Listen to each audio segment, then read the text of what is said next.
والعاقبۃ للمتقین والصلاة والسلام علی اشرف الانبیاء والمرسلین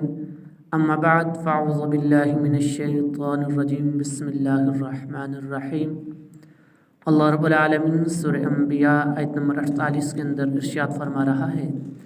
وَلَقَدْ آتَيْنَا مُوسَىٰ وَهَارُونَ الْفُرْقَانَ وَضِيًّا وَذِكْرًا لِلْمُتَّقِينَ، اور بے شک ہم نے موسیٰ اور ہارون کو فیصلہ دیا اور روشنی اور پرہیزگاروں کے لیے نصیحت دی۔ وَلَقَدْ آتَيْنَا مُوسَىٰ وَهَارُونَ الْفُرْقَانَ، اور بے شک ہم نے موسیٰ اور ہارون کو فیصلہ دیا۔ یہاں سے انبیاء کرام علیہ الصلاۃ والسلام کے حالات بیان کیے جا رہے ہیں کہ انہوں نے کس طرح اللہ تبارک و تعالیٰ کے دین کی خدمت کی، اس کی راہ میں پیش آنے والی تکالیف برداشت کی اور صبر اور استقامت کا دامن ہاتھ سے نہ چھوڑا،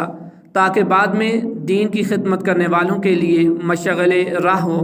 اور وہ بھی صبر و استقامت، اصرار و اخلاص اور اللہ رب العالمین کی رضا کے لیے دین کا کام کریں۔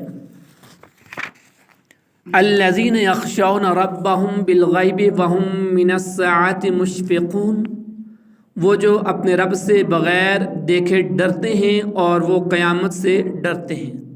الذین یخشون ربهم بالغیب،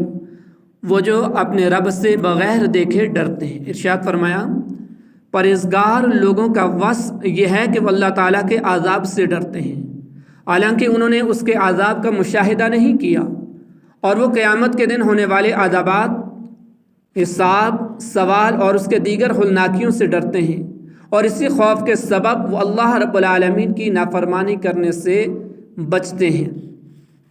وہ لوگ جو بن دیکھے اللہ سے ڈرتے ہیں، ان کے متعلق اللہ رب العالمین قرآن میں ارشاد فرماتا ہے من خشی الرحمن بالغیب وجاء بقلب منیب ادخلوها بالسلام من ذلك یوم الخلود، جو رحمان سے بن دیکھے ڈرتے ہیں اور رجوع کرنے والے دل کے ساتھ آتا ہے، ان سے فرمایا جائے گا سلامتی کے ساتھ جنت میں داخل ہو جا، یہ ہمیشہ رہنے کا دن ہے۔ جو رحمان سے بن دیکھے ڈرتے ہیں، یعنی اللہ رب العالمین کی ذات کو ہم نے دیکھا نہیں، لیکن امت کے اندر جو لوگ اللہ رب العالمین کے عذابات، قیامت کی ہولناکیوں سے ڈرتے ہیں، تو کل بروز معاشر انہیں کہا جائے گا کہ ادخلوہا بالسلام، کہ سلامتی کے ساتھ جنت کے اندر داخل ہو جاؤ، ذالک یوم الخلود، یہ ہمیشہ رہنے کا دن ہے۔ ان الذین یخشون ربهم بالغیب لهم مغفرۃ واجر کبیر، بے شک جو لوگ بغیر دیکھے اپنے رب سے ڈرتے ہیں، ان کے لیے بخشش اور بڑا ثواب ہے۔ حضرت انس بن مالک رضی اللہ تعالیٰ عنہ سے روایت ہے کہ رسول کریم صلی اللہ علیہ وسلم نے ارشاد فرمایا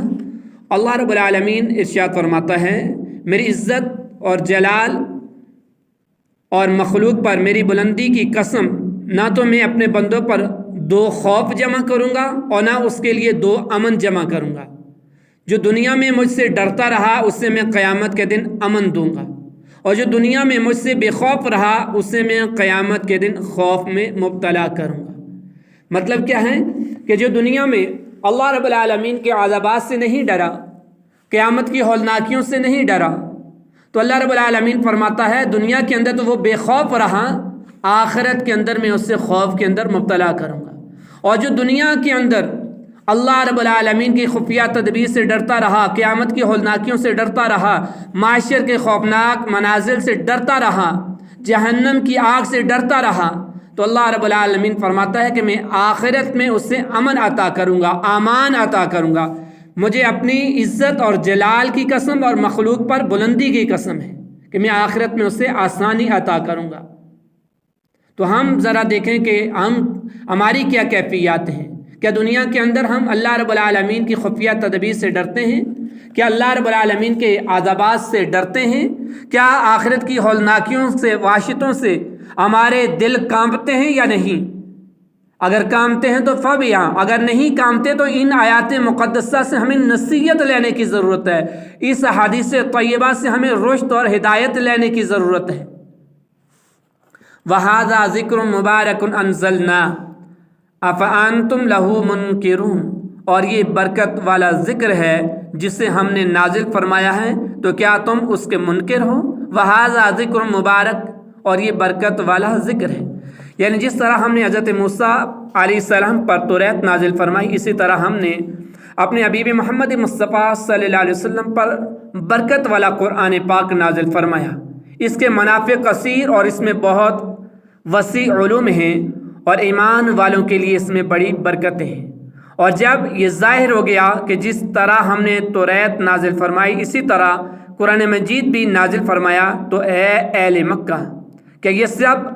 جاننے کے باوجود تم قرآن مجید کے ہماری طرف سے نازل ہونے کا انکار کرتے ہو؟ وَلَقَدْ آتَيْنَا إِبْرَاهِيمَ رُشْدَهُ مِنْ قَبْلُ وَكُنَّا بِهِ عَالِمِينَ إِذْ قَالَ لِأَبِيهِ وَقَوْمِهِ مَا هَٰذِهِ التَّمَاثِيلُ الَّتِي أَنْتُمْ لَهَا عَاكِفُونَ۔ اور بے شک ہم نے ابراہیم کو پہلے ہی اس کی سمجھداری دے دی تھی اور ہم اسے جانتے تھے۔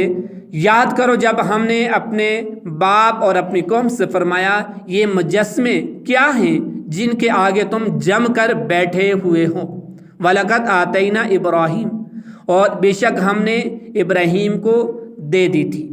ابراہیم انبیاء علیہ السلام کے واقعات میں سے یہاں دوسرا واقعہ بیان کیا جا رہا ہے،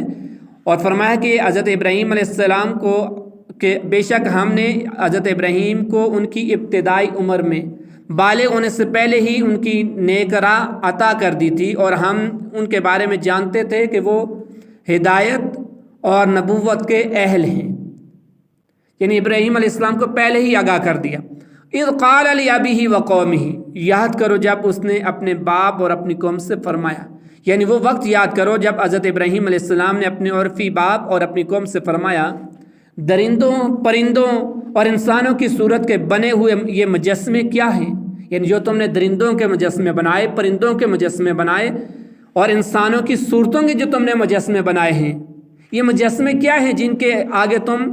جم کر بیٹھے ہو اور ان کی عبادت میں مشغول ہو؟ یعنی خود ہی اپنے ہاتھوں سے تراشتے ہو، بناتے اور ان کے سامنے تم سجدہ ریز ہو جاتے ہو۔ قالوا وجدنا آباءنا لها عابدین، انہوں نے کہا ہم نے اپنے باپ دادا کو ان کی پوجا کرتے ہوئے دیکھا۔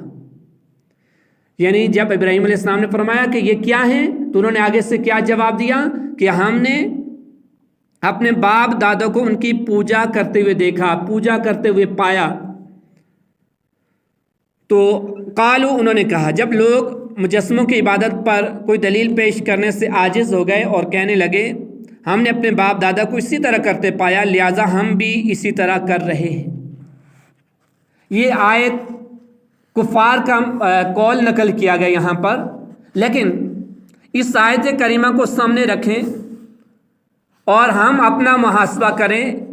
کہ اس آیت سے ہمیں کیا معلوم ہوتا ہے۔ کہ اس آیت سے معلوم ہے کہ باپ دادا جو کام شریعت کے خلاف کرتے رہے ہوں، ان کاموں کو کرنا اور ان کے کرنے پر اپنے باپ دادا کے عمل کو دلیل بنانا کفار کا طریقہ ہے۔ ہمارے معاشرے میں بہت سے مسلمان شادی بیاہ اور دیگر موقعوں پر شریعت کے خلاف رسم و رواج کی پیروی کرتے ہیں، اور ان سے اگر دلیل مانگی جائے تو وہ کہتے ہیں کہ ہمارے بڑے بوڑھے برسوں سے اسی طرح کرتے آئے ہیں اور ہم بھی انہی کے طریقے پر چل رہے ہیں۔ حالانکہ جو کام شریعت کے خلاف ہو اور اس کے جواز کی کوئی صورت نہیں تو اس کا برسوں سے ہوتا آنا آباء و اجداد کا اپنی جہالت کی وجہ سے اسے کرتے رہنا اسے شریعت کے مطابق نہیں کہا جا سکتا، کیونکہ باپ دادا سے جو کام، جو رسم، جو رواج شریعت کے خلاف، شریعت کے منافی چلتا آ رہا ہے، اگرچہ وہ برسوں سے چلا آ رہا ہے، صدیوں سے چلا آ رہا ہے، اگر وہ شریعت کے خلاف ہے تو وہ جائز ہونے کی دلیل نہیں کہ یہ ہمارے آباء و اجداد کرتے آ رہے ہیں، بلکہ اگر کوئی اس طرح کی دلیل دیتا ہے اور اسے پتہ ہے کہ شریعت کے خلاف ہے تو یہی دلیلیں تو کفار بھی دیتے آ رہے ہیں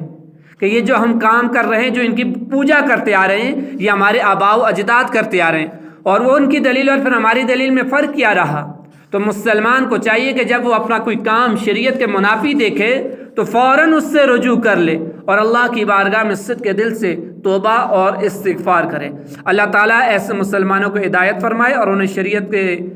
خلاف کام کرنے سے بچنے کی بھی توفیق عطا فرمائے۔ قال لقد کنتم انتم وآباؤکم فی ضلال مبین، فرمایا بے شک تم اور تمہارے باپ دادا سب کھلی گمراہی میں ہوں۔ قال، فرمایا، قوم کا جواب سن کر جب قوم نے کہا کہ یہ ہمارے باپ دادا یہ کرتے آ رہے ہیں، تو حضرت ابراہیم علیہ السلام نے ان سے فرمایا کہ تم اور تمہارے باپ دادا جنہوں نے یہ باطل طریقہ ایجاد کیا سب کھلی گمراہی میں ہوں، اور کسی عقل مند پر تمہارے اس طریقے کا گمراہی ہونا مخفی نہیں۔ یعنی جو عقل مند ہوں گے وہ جانتے ہیں کہ جو تم کام کر رہے ہو یہ گمراہی کا کام ہے، یہ معصیت کا کام ہے۔ تو اس سے معلوم ہے کہ دینی معاملے میں کسی کی رعایت نہیں بلکہ حق بات بہرحال بیان کرنی چاہیے۔ ہاں کہاں کس حکمت عملی کے مطابق کرنی چاہیے، سختی سے یا نرمی سے، تو یہ بات مبلغ کو معلوم ہونی چاہیے کہ کس موقع پر سختی سے بات کرنی ہے، کہاں نرم مزاجی سے بات کرنی ہے۔ آگے اللہ رب العالمین ارشاد فرما رہا ہے، قالوا اجئتنا بالحق ام انت من اللاعبین قال بل ربکم رب السماوات والارض الذی فطرہن وانا علی ذلکم من الشاہدین، بولے کیا تم ہمارے پاس حق لائے ہو یا یوں ہی کھیل رہے ہو؟ فرمایا بلکہ تمہارا رب وہ ہے جو آسمانوں اور زمین کا رب ہے، جس نے انہیں پیدا کیا اور میں اس پر گواہوں میں سے ہوں۔ قالوا اجئتنا بالحق، بولے کیا تمہارے پاس حق تم ہمارے پاس حق لائے ہو۔